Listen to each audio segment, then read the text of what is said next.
La condición de las mujeres en México oscila entre la libertad y el miedo. Batallas por la igualdad, la no violencia, la justicia salarial, la participación política. Son materia constante de la vida en una interminable lucha por la dignidad de todos los seres humanos. Mucho se ha avanzado en estas batallas, mucho es lo que falta. ¿Cuánto más habrá que luchar? ¿Cuánto más habrá que esperar? Queremos que esta noche nos acompañe la discusión sobre la realidad que viven las mujeres en México. No es un tema de celebraciones o días especiales en el calendario. Es la demanda de las casi 64,000 mujeres que hay en nuestro país. Hoy lo abordaremos a fondo. Soy Julieta Mendoza. Bienvenidos.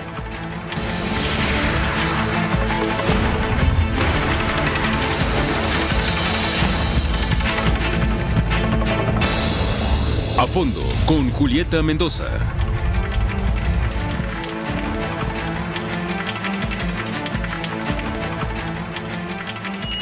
La problemática que vive la mujer mexicana tiene una raíz profunda, la inequidad que enfrenta en diversos ámbitos de la sociedad. Y aunque ha habido grandes avances, no se puede negar que estamos muy lejos, como sociedad, de alcanzar una verdadera igualdad de género. Incluso se registran retrocesos en temas relevantes como el de la atención a la salud o el laboral. Hoy hablaremos de los logros registrados en el reconocimiento de los derechos de las mujeres, sin descartar las situaciones de desventaja que prevalecen en la actividad productiva, en la seguridad social, en la educación, en la pobreza, en la vida política y en la lamentable violencia que se sigue ejerciendo contra ellas. Hoy tengo el gusto de saludar en este programa a 3 expertos, a 3 conocedores del tema. Vamos a platicar a fondo.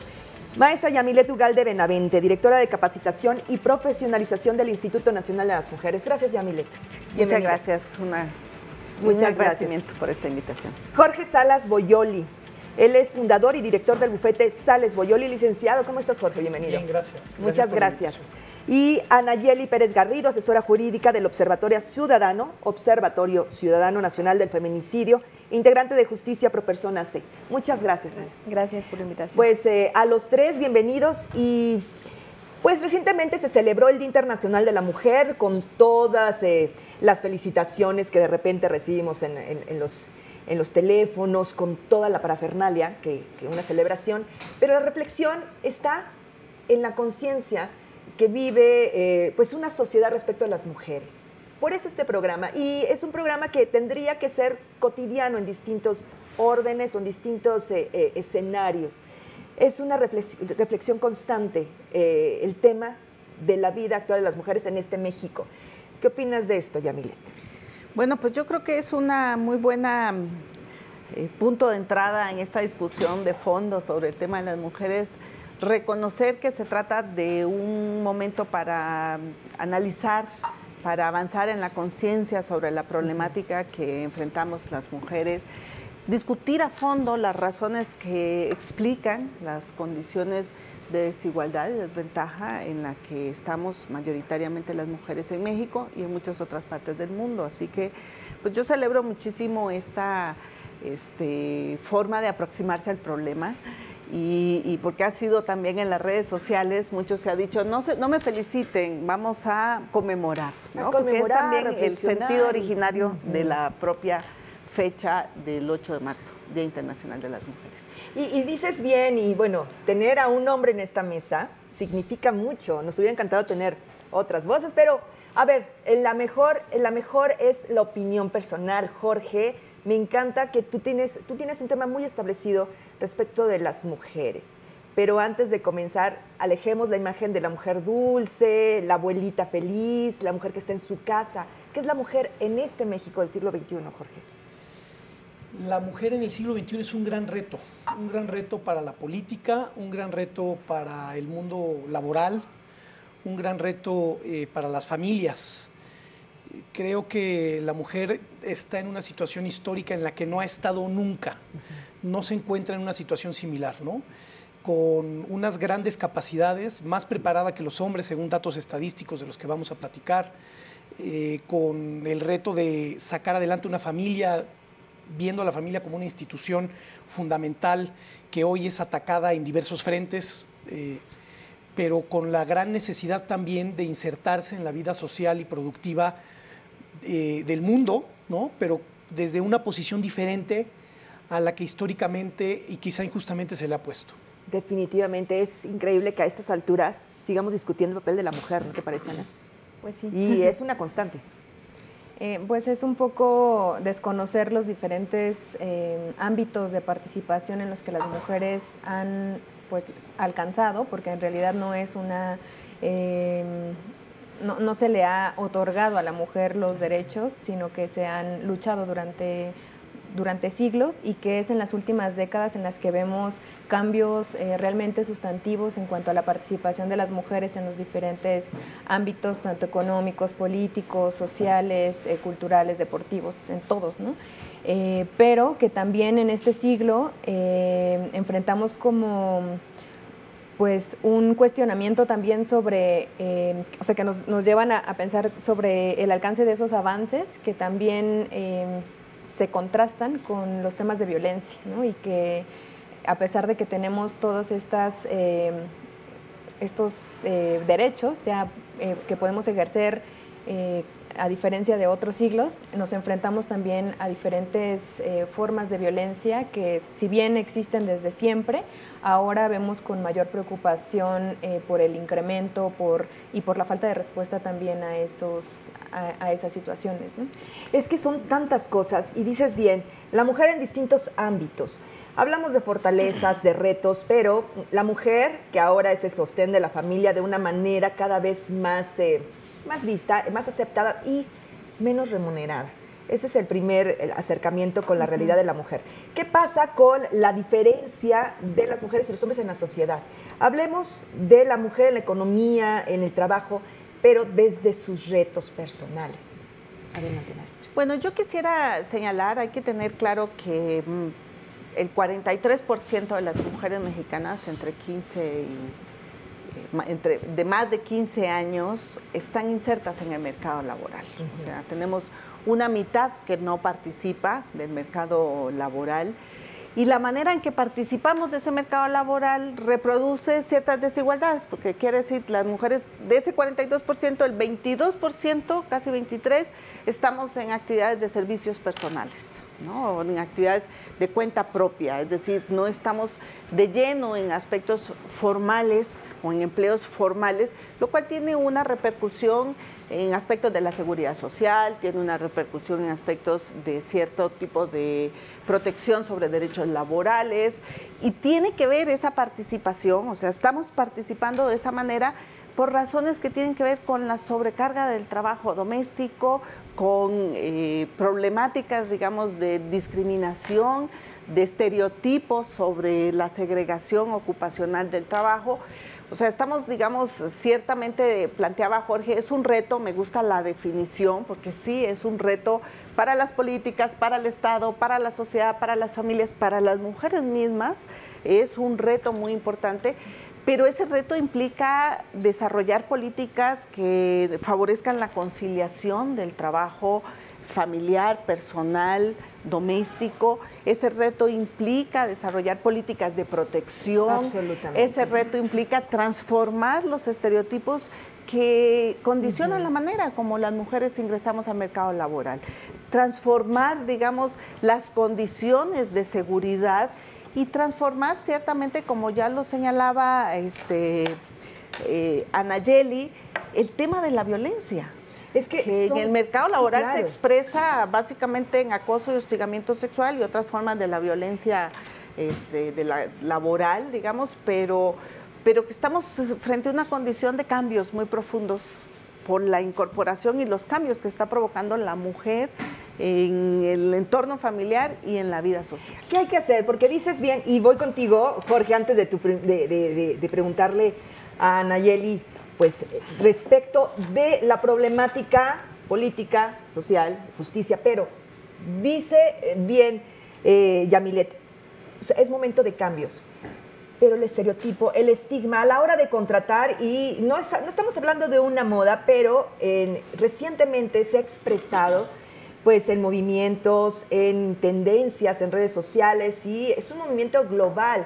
No quedarse callado y denunciar el acoso, por ejemplo. Esto no inhibe, no estereotipa y no podría en algún momento ser pues peligroso y hasta contraproducente para las contrataciones de las mujeres? Sí, hay un riesgo importante derivado de esta especie de movimiento pendular que estamos viviendo, ¿no? Da la impresión que todo esto estaba oculto, enterrado, escondido. Todos sabían que ocurría, pero no había como esta corriente global que estamos viviendo de denunciar. Y un riesgo natural es que esto termine desincentivando la contratación de mujeres. Claro. Como riesgo existe, como contingencia existe, pero yo creo que hay un error de planteamiento. Es decir, primero, no podríamos encapsular este tema solo a la discriminación o al acoso, ni tampoco solo a México. Quiero hablar desde la lógica del área de experiencia de nosotros, que tiene que ver con la igualdad salarial, por ejemplo. Se están lanzando muchas legislaciones a nivel mundial tratando de forzar la igualdad salarial. Y lo justo, ¿no? Lo sí, legítimo. Y suena muy bien y es muy atractivo y es hasta políticamente correcto, ¿no? Y en un año electoral y en el mes de marzo lanzar estas iniciativas, pues es muy sugerente. Pero creo que se ataca el síntoma y no la enfermedad. Las mujeres no ganan menos solo por el acoso o solo por la discriminación. No, me parece que eso tendría que estar distinto, Sí, ¿no? Son sí, dos las temas mujeres ganan independientes. menos por muchas razones. Primero, porque trabajan menos horas. Este es un dato interesante. En Estados Unidos y en Occidente en general se mide mucho. En México todavía tenemos mucha tarea pendiente para medir el tema femenino desde la lógica de la productividad, no desde la lógica de la violencia y desde la lógica criminal, donde hay un montón de estadísticas, pero en la lógica laboral las estadísticas son bien limitadas. Sin embargo, la mujer trabaja en promedio 10 horas menos a la semana que el hombre. Hablo de trabajo remunerado. Entonces, la primera razón por la que las mujeres ganan menos no solo es por discriminación o no solo es porque son acosadas. La primera razón es porque deciden laborar menos horas. Y esto es algo muy valioso y digno de reconocerse. A veces se aborda el tema desde la lógica de la mujer no le dan oportunidad de trabajar más, pero es que hay mujeres que quieren trabajar menos horas. Bueno, están dispuestas a trabajar menos horas con la ventaja de poder atender o tener que atender a la familia, a los hijos, o por una decisión propia, y a veces se olvida esa parte. Ese es el tema. Ese es el Sí, tema. yo lo sé, y no es la única causa. La otra causa es el paréntesis laboral. Las mujeres también deciden tener hijos y eso les genera que pierdan, déjame decirlo así, horas de vuelo en el mundo laboral. Y, claro, y al tener menos experiencia en el mundo laboral se penaliza. No digo que esté bien o esté mal, no se está penaliza. perfecto. Y no perdamos ese punto, nos estacionamos ahí. Porque creo, y quiero escucharte también a ti, Yamilet, que nosotros pretendemos que la igualdad también sea repartida en cuestión de hijos y sin una vis feminista, nada de eso. No queremos enarbolar un feminismo extremo, sino la paridad desde la casa, ¿no te parece? Pues es que justo esa es la base de la desigualdad y de la discriminación contra las mujeres. El que alguien o un sistema patriarcal nos dijo que nuestro destino, nuestro origen y nuestra única misión en la vida era cuidar a los hijos, ¿no? Y quedarse en casa y las labores domésticas. Y que esas tareas que no es... el feminismo no critica esas tareas o que las feministas no cuidan a los hijos e hijas, sino que esas tareas son de la humanidad, no de las mujeres, ¿no? Y finalmente, cómo está dividida nuestra sociedad y estas visiones también desde otros ámbitos, pues reducen a las mujeres a que tengan que continuar con esa carga y que mermen sus oportunidades en otros ámbitos, en la participación política, en la participación social, en la participación económica, en el ámbito económico, porque tienen la carga, porque nadie más se hace cargo de esas labores, como es el cuidado de hijas e hijos, o personas con discapacidad, o adultos mayores. O sea, es una labor que todavía socialmente se le ve asignada o se le asigna a las mujeres. Y entonces ese, entre comillas, esa decisión libre, pues no es tan libre ni tan cierta, porque finalmente es un destino que todo el sistema te obliga o te orilla a tener. Y hablo también del sistema porque si el ámbito familiar y lo que ello implica, que es el cuidado, que es la limpieza, todo lo que tiene que ver con la familia, fuera un proyecto también social, pues habría mayores oportunidades también para que personas pudieran cuidar a niños, o los horarios laborales no serían de jornadas tan largas, donde ni hombres ni mujeres tienen la oportunidad de disfrutar a sus hijos e hijas, ¿no? O sea, esa es la perspectiva que creo que hay que dar y cuestionar, porque todo el sistema, toda nuestra sociedad está vista desde esta división, ¿no? Los hombres son los proveedores, las mujeres cuidan a los hijos e hijas, y así pues el mundo era, entre comillas, el ideal. Perfecto, ¿no? Pero vamos a regresar después de la pausa, regreso directamente contigo, Yamilet, pero antes, ¿qué pasa cuando es el mismo trabajo y se percibe un salario distinto? ¿Seguimos contigo? Bueno, no se vaya, esto es A Fondo. Estamos hablando de las mujeres en México, retos, fortalezas, 1000 batallas todavía que ganar. Volvemos.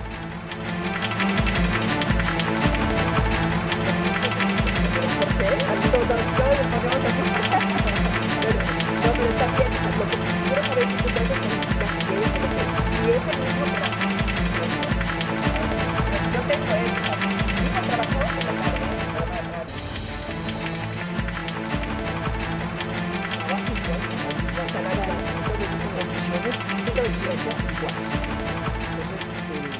Estamos de regreso, esto es A Fondo, hoy estamos hablando de las mujeres, la situación de las mujeres. Y bueno, aquí hay un punto de discusión, lo decíamos Jorge, Yamilet, tú ibas a abonar con lo que había dicho Ana en el segmento pasado respecto de esta tradición y de este, no sé si estereotipo o manera de vivir en nuestra sociedad. Porque sí, es una cosa global, ¿no? Sí, yo creo que estábamos fuera de foco hablando y discutiendo. Yo creo que hay varias cosas que habría que retomar, ¿no? Yo primero creo que sobre los datos de la brecha salarial, hasta donde yo tengo entendido, el dato se mide misma cantidad de trabajos, en el mismo nivel, medimos la diferencia salarial, ¿no? Por supuesto que hay datos que son agregados y entrar a ver las condiciones particulares, ciertamente tendríamos que ver qué pasa con el sector comercio, qué pasa con el sector servicios, qué pasa para tener por diferencias de edad, etcétera, ¿no? Yo entiendo, por ejemplo, que entre las mujeres de más alto nivel de escolaridad, la brecha salarial es muy alta, ¿no? Como es muy alta la brecha salarial entre las mujeres de muy baja escolaridad, las razones son distintas. En uno es el techo de cristal que no me deja subir y en otro es el piso pegajoso que no me deja despegar, ¿no? Eso por un lado, yo creo que ahí podríamos discutir y no tenemos todos los datos aquí para entrar a ese tema. Pero a mí me parece que lo de fondo es ciertamente la discusión sobre la elección, ¿no? Es decir, Jorge dice, las mujeres deciden tener hijos como si fuera una sola decisión de las mujeres. O las mujeres deciden, ciertamente las mujeres trabajamos menos tiempo que los hombres, pero no es solo una decisión racional de que quiero estar en mi casa más tiempo. Las mujeres tenemos 28.8 horas a la semana dedicadas al trabajo de cuidado. ¿Cuánto tiempo dedican los hombres al mismo trabajo? 12.2 horas. O sea, me vas a decir si esas 10 horas que trabajamos menos es solo un asunto de decisión racional. Es un tema, ¿quién hace la tarea? ¿No? ¿Quién establece? Y eso que el patrón de incorporación de las mujeres al mercado laboral ha cambiado. Hace unos años atrás, las mujeres ciertamente, cuando empezaba el ciclo reproductivo, dejábamos de participar en el mercado laboral y luego volvíamos y ciertamente eso tiene un efecto, digamos, en la acumulación, en la profesionalización, etcétera. Hoy las mujeres hacemos las dos cosas, trabajamos y estamos en eso porque ciertamente las necesidades económicas de las familias han cambiado, han aumentado. Y no solo de las familias, el Estado también ha retirado algunos de los servicios, de servicios que tienen que ver con el bienestar familiar. Y entonces, ¿cómo lo sustituyen las familias? Pues con trabajo. ¿Y con trabajo del cuál? Del que no se paga, del trabajo no remunerado de las mujeres, ¿no? Entonces, es una condición de desigualdad que yo creo que si la vemos desde otro punto de vista, podemos entrar, digamos, a valorar realmente qué políticas tendríamos que hacer para garantizar una mayor igualdad salarial. Jorge. Decía al inicio de mi intervención pasada que lo que creo que hay es un error del planteamiento. Hay un planteamiento que tiene que ver con la célula de la sociedad, con la familia. Este tema no se va a solucionar con leyes para evitar la discriminación y no se va a solucionar con leyes que promuevan la igualdad salarial. No alcanza con eso. Estoy de acuerdo. Si hay información para la brecha salarial, les platico. Conforme a información del INEGI, una mujer gana 4 centavos menos que un hombre. Es información del INEGI. Yo sé que dicen que hay mentiritas, mentirotas y estadísticas, ¿no? Hay que escarbarle luego a las estadísticas por todo el tema de la informalidad. Hay que darle un voto de salario y demás. Sí. Pero hay otro dato más interesante, el de la OCDE, donde México forma parte. Y eso demuestra que no es un tema de México nada más. La brecha salarial es de 17%. Es mucho. Quiere decir que un hombre gana 17% más que una mujer. Por el mismo trabajo. En igualdad pero de ahí circunstancias. lo tienes en promedio, porque en algunos sectores la brecha es mayor. No hay otra forma de medir, ¿no? Si no es con un promedio. Y ojo que aquí están países que admiramos como referentes, como Islandia, o están países como Alemania, que tiene una brecha salarial superior a la de la media europea. Entonces, me parece que sí hay un error de planteamiento. O sea, estamos en la gloria respecto de otros países. Pues sí, y a lo mejor alguien se volvería pálido cuando viera nuestros datos. Sí, claro. Y tienes mucha razón cuando hay que revisar qué parte de México, porque México pues es un país que se mueve a 3 velocidades, ¿verdad? Partes con tasas asiáticas, partes donde parece que están olvidadas, y entonces habría que revisar. Pero se tiene que partir de algo, Yo lo que creo es que también el planteamiento debe contar con la libertad de la mujer y de la pareja.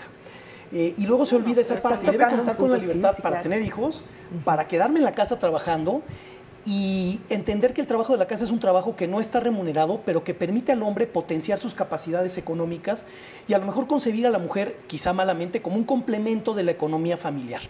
Cada situación es diferente, pero me parece que hay que verlo de manera integral. A veces el verlo con una visión aislada de simplemente hay una discriminación, creo que nos impide ver el problema de forma integral. Me parece que las iniciativas también se tienen que plantear desde la lógica de reformular la manera en que se trabaja. Se tiene que reformular la manera en que se trabaja y eso implica, por ejemplo, empatar los horarios laborales con los horarios escolares, por ejemplo. Eso sería el mundo ideal, ¿no? Y entonces dejarnos de ceremonias muy bonitas donde va tu jefa a la ceremonia y se planta con el presidente y se toman la foto, ¿verdad? Y hacer cambios de verdad mucho más profundos. No es un tema sencillo, ni se va a arreglar en un mes, ni en 2 meses, ni en un año, ni en un sexenio. Pero eso podría ser. Y luego los empleadores también tienen que dar incentivos para la flexibilidad. Hay mujeres que prefieren ganar menos a cambio de trabajar y poder tener flexibilidad. Para estar con los voluntaria o involuntariamente, pero porque tienen o quieren atender a los hijos. También hay mujeres que quieren atender a los hijos, no solo que tienen que atender a los hijos. Entonces, sí me parece que hay que verlo de manera integral. Los empleadores no debieran tener incentivos para emplear mujeres, pero a lo mejor poner un incentivo temporal para que los empleadores nos convenzamos de las bondades que tiene tener una mujer en términos de estructura mental, de equilibrio, de ese tono, de ese toque que ponen, me parece que es valiosísimo, ¿no? Los trabajos en las escuelas para las mujeres son peleadísimos en las instituciones académicas. ¿Son los mejores remunerados? No son los mejores remunerados. Pero se tiene toda la empatía de los ciclos escolares de los hijos, los horarios de los hijos, y entonces son trabajos muy demandados. Entonces creo que hay que ver el asunto más de una forma integral y coincido en que es una participación de los empleadores, de la economía y del mismo gobierno. Sí, hay que atajarlo de distintas maneras, pero si solo lo abordamos con la lógica de la discriminación, que es un tema importante y delicado, o solo desde la lógica del acoso, me parece que no estamos atacando el problema de forma integral. Me parece muy bien. Pero yo quisiera solamente replantear, porque no es un tema, o sea, el abordaje integral es entender cuáles son las condiciones de inserción laboral de mujeres y de hombres. Esas son las condiciones. Y también reconocer que hay un piso de desigualdad entre mujeres y hombres en esa inserción, ¿no? Efectivamente no está en el tema. Claro que pueden haber mujeres que deseen tener hijos, eso no es la discusión. Creo que es importante sacarlo de ahí porque se contraponen como valores. Y reclamar y poner el acento en el tema de las condiciones, de la discriminación, porque ¿qué está de fondo? Está de fondo las condiciones, quién hace el trabajo de cuidado, quién hace el trabajo doméstico, quién hace. Eso significa condiciones de igualdad para elegir No. Hablando de libertad. Pero entonces es un tema de familia, no de economía laboral.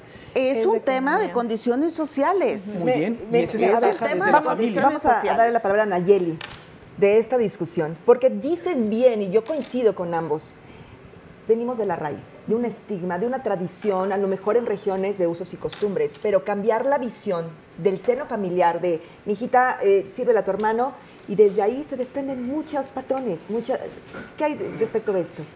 Pues yo creo que es un tema de educación y es un problema social, no familiar, ¿no? O sea, no es un tema de decisión y volvemos al entrecomillado de libertades, porque la cultura nos educa a las mujeres para tener un camino y un futuro, y ese es el destino que te marcan con los juguetes desde que eres niña, y todo el tiempo te lo marca una sociedad que es patriarcal y que está construida por y para los hombres.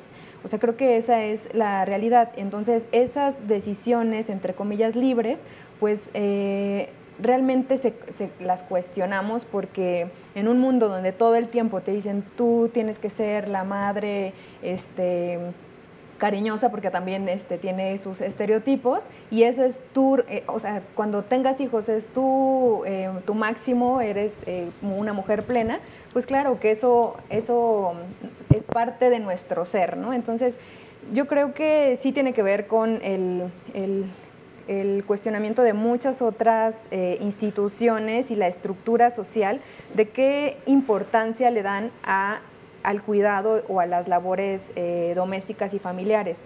Si es un tema de economía, si es un tema de, bueno, si tenemos la decisión, hombres y mujeres, de participar en el ámbito laboral o político, etcétera, ¿quién va a ser o quién se va a hacer cargo de esas labores domésticas o de cuidado? Claro.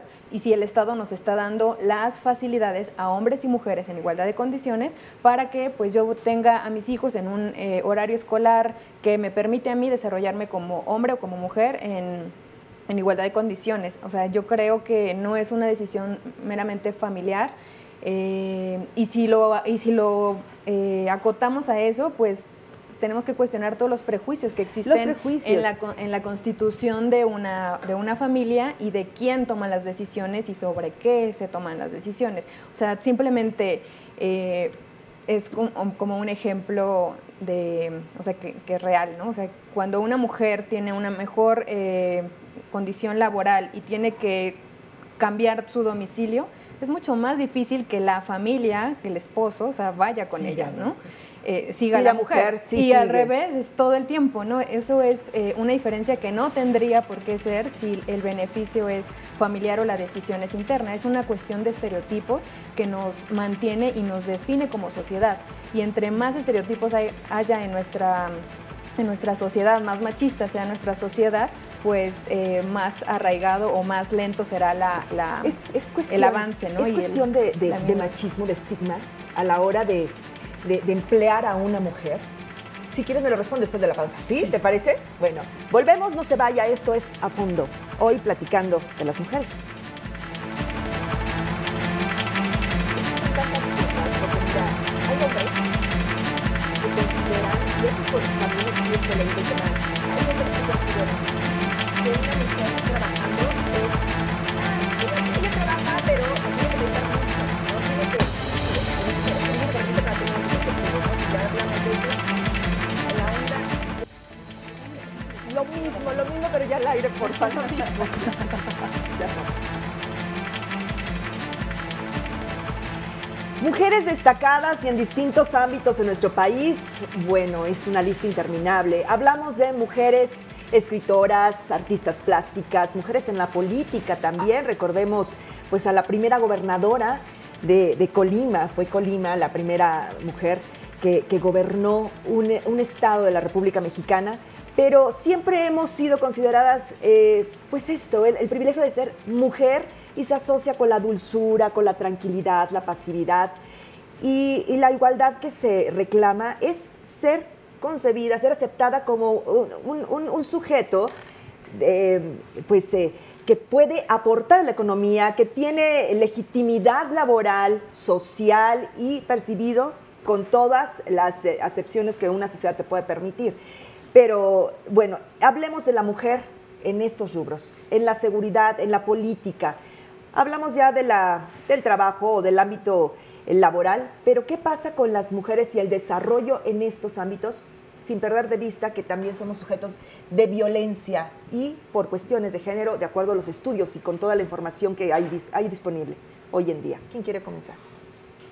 Bueno, yo creo que hay también, este es un campo donde se manifiestan nuevamente condiciones de discriminación, aunque hay avances importantes porque hay una mayor participación de las mujeres en las instancias de toma de decisión, en el Congreso, en el Senado, en puestos de representación política, aunque hay una diferencia, ¿no? Entre, nuevamente, vamos y vemos en los puestos directivos, etcétera, encontramos diferencias importantes. Yo diría, hay un reconocimiento por la participación económica, política de las mujeres, y hay también un aspecto que a mí me parece que es importante y es un mayor consenso social por la agenda política que hemos planteado las mujeres en relación a muchos temas: la economía, el trabajo, los derechos, el arte, la participación, ¿no? La violencia, etcétera, ¿no? Entonces, me parece que es importante no solo por el aumento en el número, sino también porque cualitativamente la democracia mexicana gana en la medida en que entremos a resolver y a incorporar intereses de sectores particulares, como en el caso de las mujeres, y que entran a plantear formas distintas en relación a las políticas públicas, en relación a las formas de organización del trabajo, de las familias, que discutíamos en este tema, porque hay un reconocimiento importante de los temas que estamos planteando a las mujeres. Y bueno, no es menor que somos más de la mitad de la población en este país, Jorge, y entonces eso significa mucho. Las mujeres en distintos ámbitos, en distintas trincheras, queremos abarcar espacios, pero no haciendo una diferencia con el hombre o compitiendo con él, sino estamos reclamando igualdad. Sí, yo creo que la sociedad a nivel mundial tiene una hipoteca social con las mujeres. Claramente las mujeres añaden un valor en muchos ámbitos y una forma de abordar los conflictos y de resolver los conflictos que solo responden al código genético de la mujer. Y entonces ahí hay una gran diferencia cuando participan en política, cuando participan en los consejos de administración de las compañías. Tú decías en la anterior participación que hay una sensibilidad incluso para contratar a las mujeres por un toque distinto. ¿Esto no se marca en un patrón de estereotipo? Sí, y como todo estereotipo tiene ventajas y desventajas, y opera para bien y opera para mal. ¿Por qué? Y este es un tema interesante. Pensaba cuando hablabas de las mujeres en política en Margaret Thatcher, ¿no? Tiene una frase... Por ejemplo, la dama de hierro, ¿no? Sí, y era en los años 70. Y tenía una frase muy ilustrativa y decía que la democracia absoluta es la falta de liderazgo, ¿no? Una mujer fuerte en sus decisiones.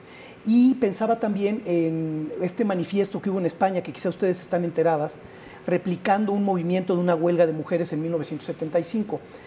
¿Qué pasaría si las mujeres no trabajaran, si las mujeres no consumieran y si las mujeres dejaran de cuidar a los demás?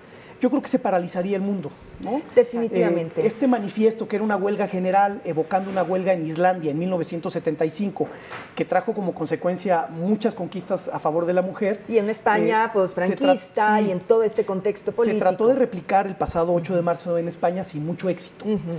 Pero creo que el mensaje es interesante y la idea es interesante. Sin duda que la mujer añade un valor, pues por el equipo de fábrica, permítanme la expresión. Sí, me parece que es justo decir. Que no tiene el hombre y que le cambia el perfil a la sociedad. Pero creo que no podemos dejarle la responsabilidad al Estado para que cree un montón de leyes que, como por arte de magia y con un mesianismo legislativo, de repente todos vamos a cambiar. Yo pongo el foco en algo más ambicioso y más amplio, que es la familia. ¿Cómo educamos en la familia? ¿Cómo aprendemos a tratar a los hombres y a las mujeres? ¿Cómo hablamos de la igualdad de derechos? ¿Cómo hablamos de la igualdad de oportunidades, pero desde la familia? Si no se trabaja desde la familia y se respeta también la libertad de las mujeres, creo que no va a haber una legislación que alcance para este tema. La mujer en la sociedad, objeto de pues distintas intenciones, apreciaciones, pero el lamentable y el rostro que nos denigra como sociedad es la violencia que se ejerce contra las mujeres. En sus distintos aspectos, Jorge, porque no solamente hablamos de feminicidio, que es el fin último, ¿no? de esta agresión constante. Hablamos incluso de acoso laboral, se habla sexual. hasta de violencia financiera. Sí, claro, la violencia tiene distintos rostros. ¿En qué momento nosotras como mujeres estamos? ¿Y hacia dónde hay que caminar? Bueno, yo creo que estamos justamente como país, no sé, como mujeres creo que tenemos diferentes niveles en el mundo, pero como país creo que estamos en una crisis, en medio de una crisis. En México se asesinan 7 mujeres diarias todos los días, ¿no? Y todos los días, y esos asesinatos de mujeres pues tienen que ver por su condición de género.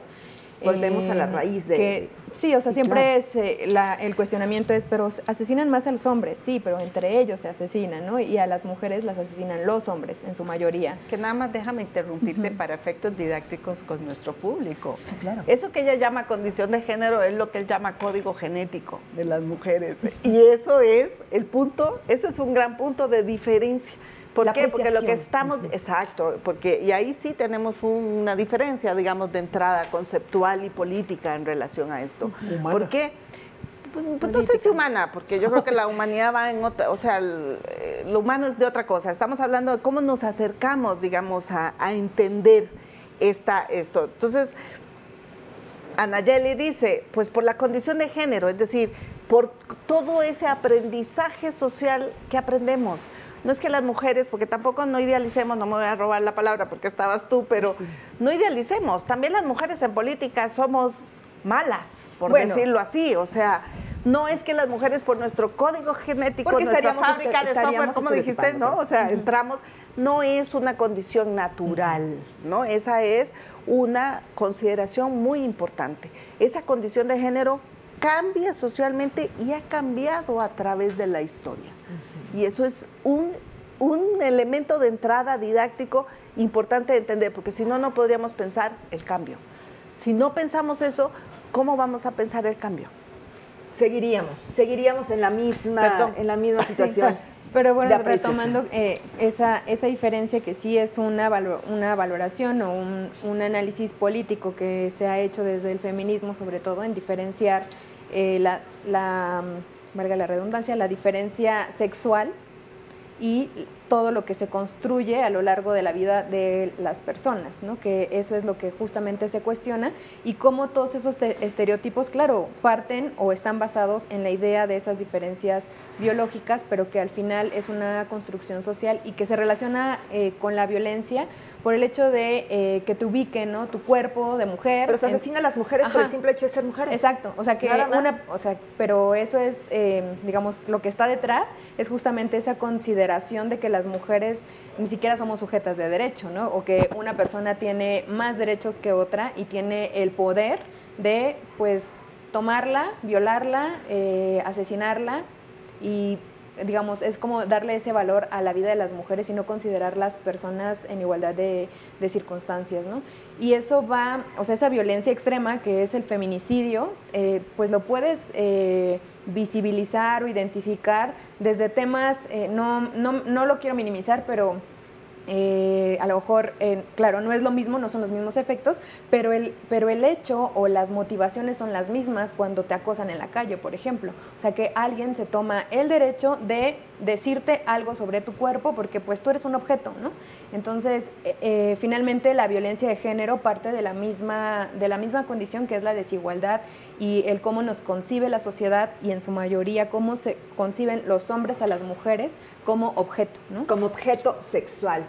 ¿En qué momento somos acosadas? Por ejemplo, en el ámbito laboral, Jorge. Bueno, el acoso tiene distintas modalidades y distintas formas.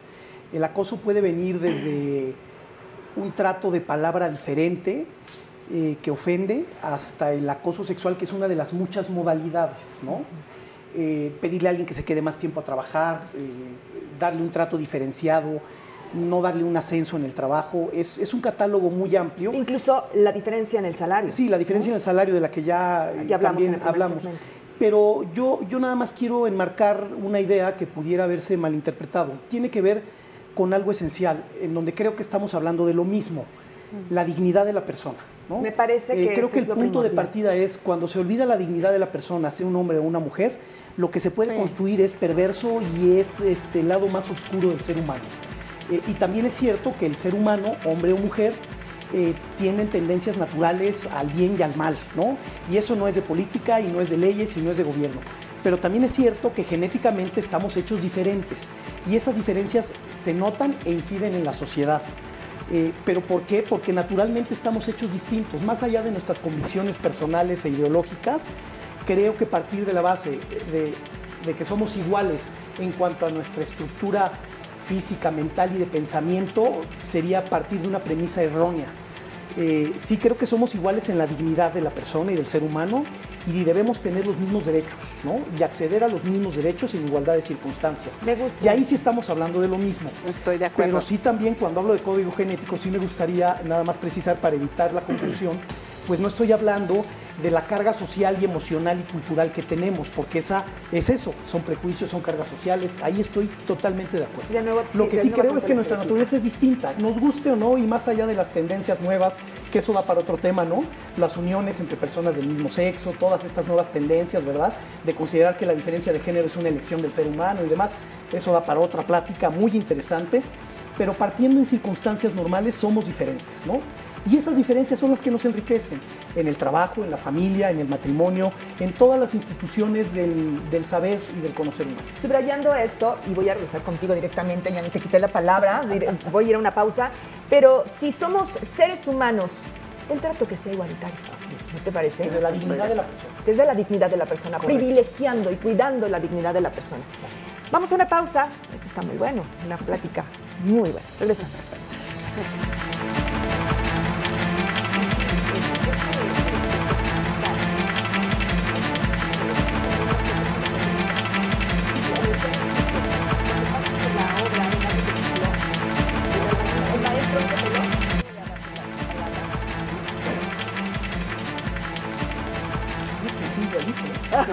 Y tú replicarlo igualito, ¿eh? Igualito. Estamos de regreso y el último bloque, pues lo vamos a dedicar para las conclusiones, que no vamos a concluir porque el tema es tan amplio y hemos hablado de tantos temas esta noche que me parece injusto tratar de hacer un corte de caja. Pero hablábamos de las diferencias entre hombres y mujeres, la aceptación del ser humano como tal, respetando la dignidad de Yamilet. Ese es un punto en el que se quedó Jorge en el anterior segmento. Sí, y totalmente de acuerdo con esa opinión, es decir, de lo que se trata es de considerar la dignidad de las personas y la igualdad de derechos, ¿no? Esa efectivamente es una consideración. Yo creo que la diferencia que podríamos tener de pronto si las discusiones de manera general que hacemos en estos foros nos llevan es a entender que hay diferencias fisiológicas entre mujeres y hombres que no explican lo que las mujeres y los hombres somos. Pero sí son determinantes. No son son aprendizajes, ¿no? Es un poco, son digamos... formas de abordar la realidad. Claro, claro, a ti te ven con ciertos órganos genitales, entonces eres niña, y entonces te voy a educar como niña, eres un varoncito y te educo como socialmente. Y no lloras. Pero puede no ser, haces, porque además que, todas sí, las claro, discusiones sobre el tema del género, pues justamente salen con personas que tienen órganos sexuales indiferenciados, por ejemplo, intrasexuales, y fueron educados como niños, como niñas, y se dan cuenta después que tienen una disonancia en relación con sus órganos genitales. Pero el aprendizaje fue suficiente para explicar lo que la persona es, ¿no? Entonces, yo creo que ese es el punto, o sea, ese es un punto importante de aproximación.